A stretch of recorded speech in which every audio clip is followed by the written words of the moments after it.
I'd like to thank you all for coming today. My hope is that through me speaking to you about my family, my work, and my relationship with Christ, that maybe I'll be able to introduce one or some of you to the only one that truly matters, and that's Jesus Christ, through what He's done in my life. My name is Nathan Daniel. I was born and raised in Jackson, Tennessee. I'm the youngest of three. We were all raised in church at the age of 11. My parents were divorced. At that time of my life, it was very confusing and very difficult because I was taught in school. We were raised up in church, and I was taught in school, Sunday school class, that you're not supposed to divorce and you're not supposed to separate and different things. So I didn't really understand what was going on. But at the same time, at that time in my life, I didn't really understand what sin was, and I didn't really understand what darkness was. And so it was very difficult for me to understand all of that. And so it does affect me to this day when I talk about it. But, moving on from there, my family got into other churches around the area. When I was around 15 years old, I kind of dropped out of church. I started hanging out with people that didn't go to church, so obviously I didn't go.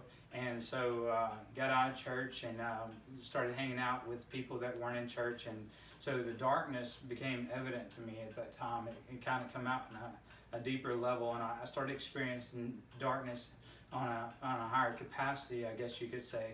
And so I got to see what it was and how it acted and different things like that. And so, at that time, I become heavily involved in drugs and alcohol throughout my teenage and young adult life.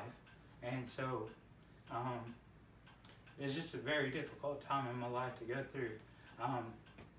But I knew what darkness was at that time, and I experienced it. It's the same darkness that's been in the world since the beginning of time. It's the same darkness that tries to draw you away from Christ and away from things that you're supposed to do in life for God. And so I just want to touch base with that so that y'all understood where I was coming from on that. But I also I started to see where the things that I'd done in my life in the past would affect my future.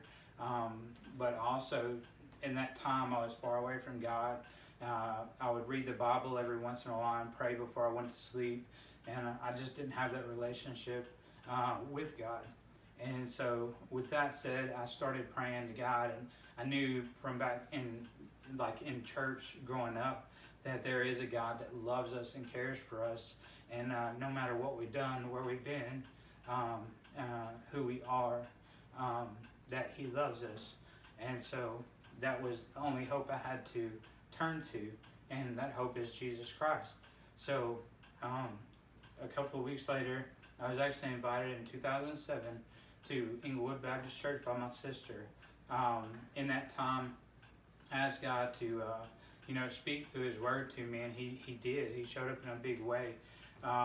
In that, as I started going to church and I started listening to messages the pastor would bring to the congregation, I started hearing Him speak through the messages to me. I started seeing Him work in circumstances throughout my life, around my life, surrounding my life. I started to feel His presence in my life, and it's something that I never experienced or felt until that time. So not only I knew what darkness was at that time, but also I knew what light was, and I knew the difference in the feel there. So that helped me as I progressed into who I am now, to kind of decipher between the two.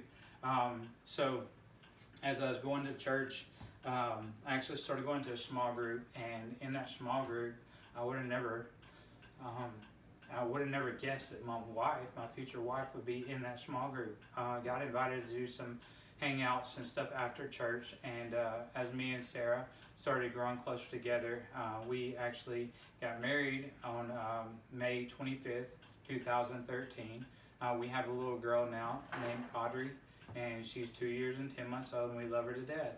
I don't feel like I've ever been more distracted in my life than in the past couple of years, just with everything that's going on with life and with family and with kids and distractions. But I feel like God's going to lead me through to the to where He needs me to be, and He's going to create me into the person that He wants me to be in that time. I just feel like whenever you become a Christian, I've always thought in the past that when you become a Christ follower, that it's going to get easy, but it actually gets more difficult.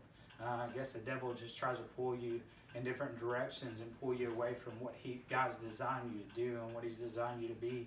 And so it's difficult, but at the same time that I know that God has a plan for me and my family, and as I strive towards that plan, I feel like God's going to continue to work and create in me the person that He's created me to be.